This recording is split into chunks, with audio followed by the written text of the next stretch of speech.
He knows football. I mean, he knows about a lot of things. I mean, he's just one of those guys that can hear something one time and he's got it. There's some guys who, need to be able to, rep something a few times before it becomes ingrained. I mean, listen, I'm kind of one of those guys. I'm a rep guy. I like reps. I like, feeling timing and rhythm and just doing it kind of over and over again to get the feel of something or the confidence with something. And Alvin's one of those guys who you can just tell him something. He doesn't necessarily even need to get out there and rep it, and he's got it. He'll remember it, he'll retain it, and I think that's a rare trait. It's Drew Brees talking about Alvin Kamara. When he first started, that bite started, I thought he was talking about my next guest. He just gets it, he knows it.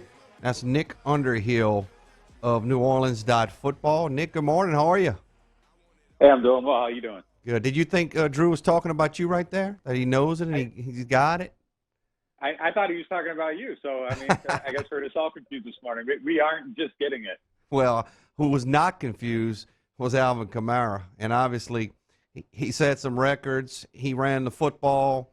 He did whatever he wanted to in the Saints' 52-33 Friday game over the Vikings. How weird was that game, Nick, being on a Friday? The game was obviously went crazy with points. So many different things happened in that ball game. But your overall take from the Saints win?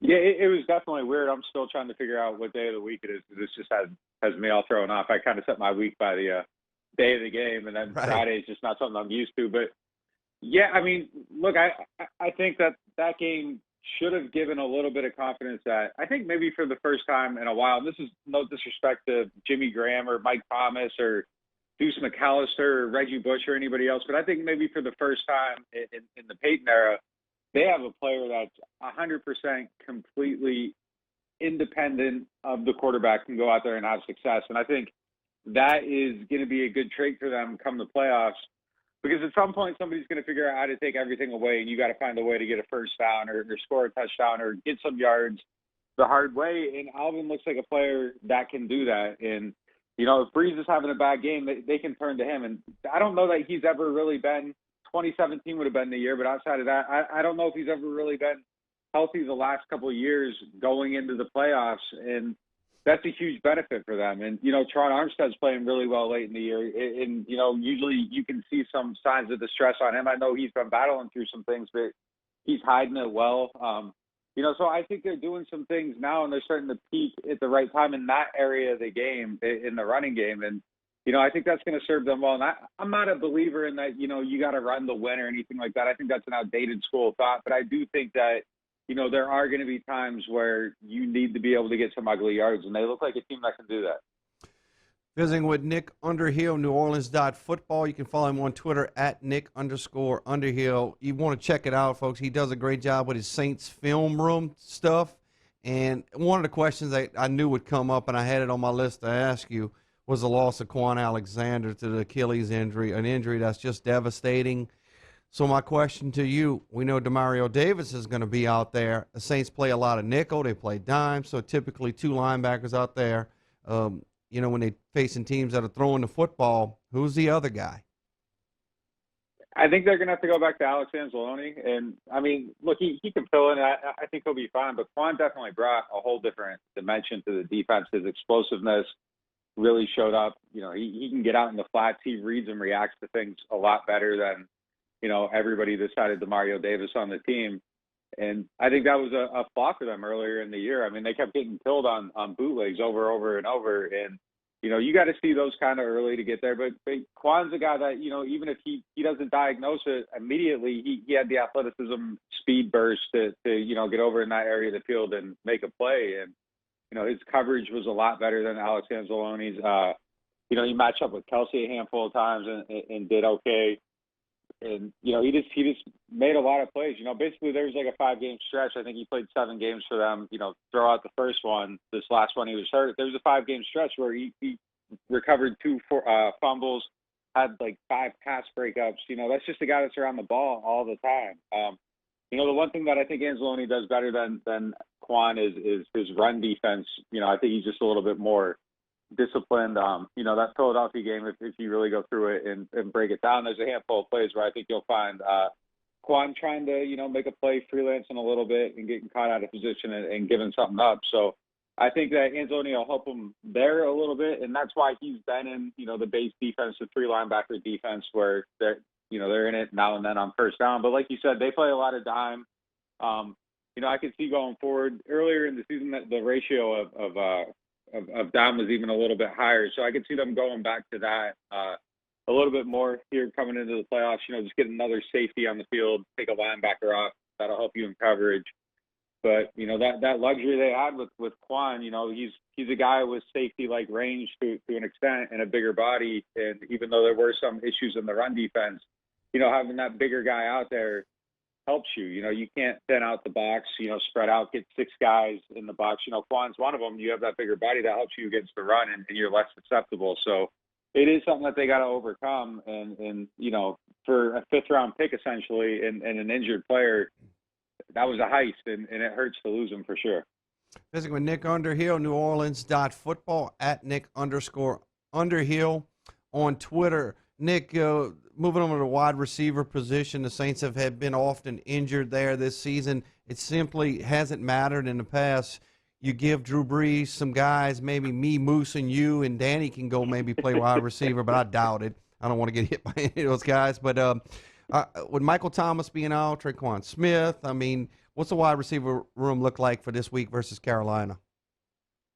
I think it's going to look a lot like it did last week. At this point, they just got to get themselves into the playoffs and hope that Mike Thomas comes back and he's ready to go right away for them.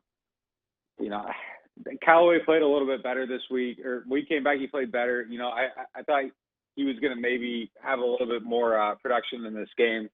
But as he gets settled back in, we'll see if he can, pick up on that hope and, optimism that he built with his play earlier in the season.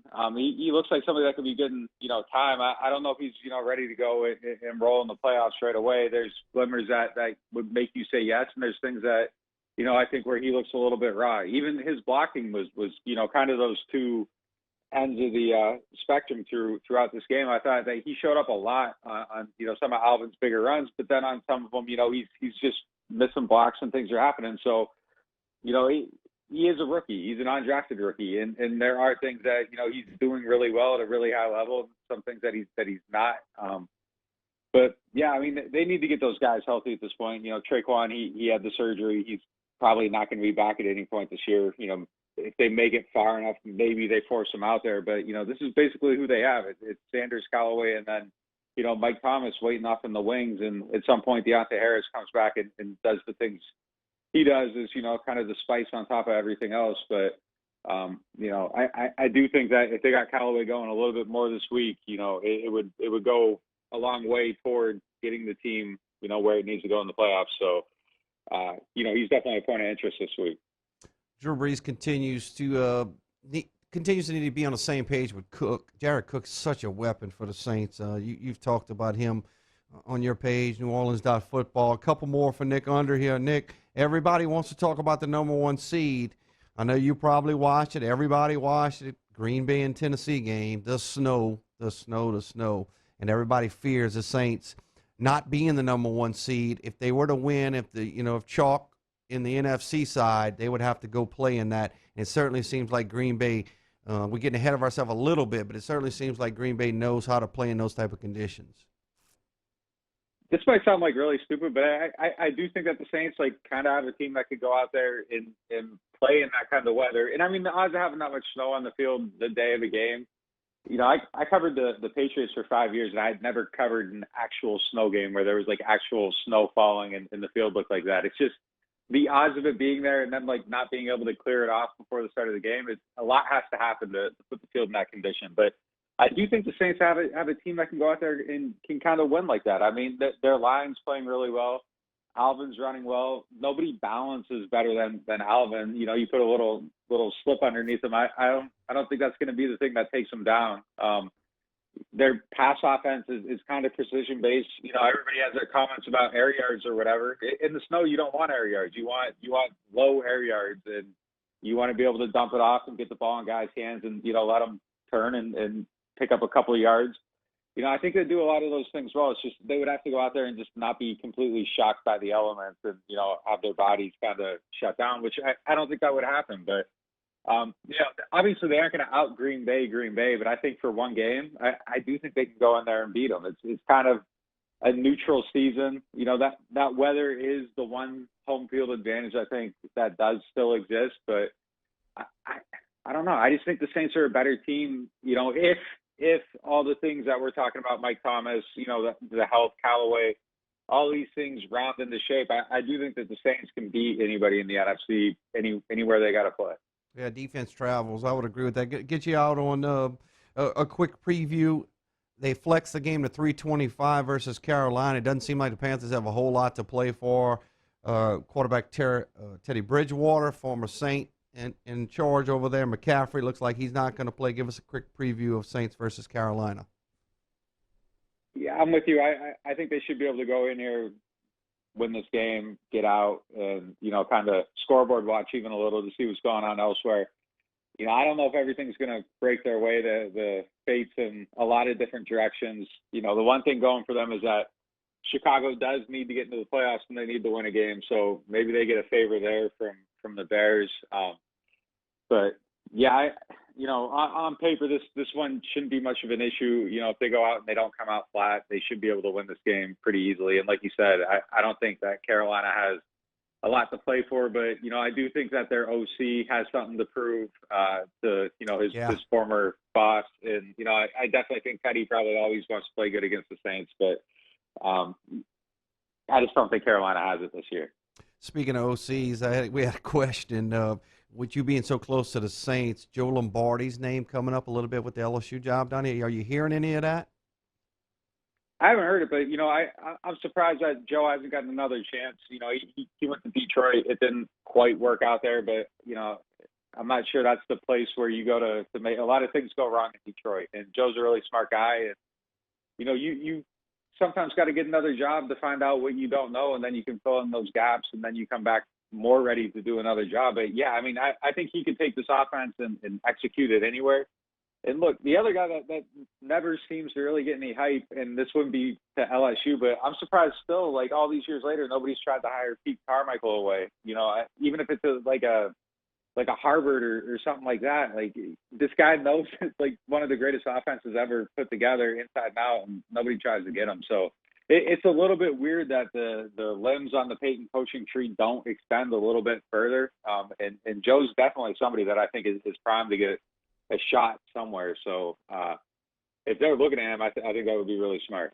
Maybe they'd like to watch Coach Peyton do the gritty after the game. So that was pretty fun to watch. So, man, Nick, I appreciate it as always, and keep up the great work. And boy, we are here, man. The playoffs are just about here. 4 NFC titles in a row for the Saints.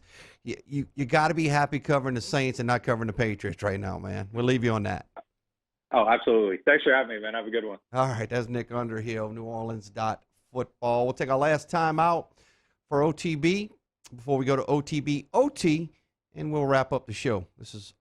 Hey, I hope you enjoyed that video. If you did, go ahead and like and subscribe below. You want more great Saints content? We got it all here on Off the Bench Overtime. Check out these other videos, share with your friends, and let's grow the Who Dat Nation together. Who Dat?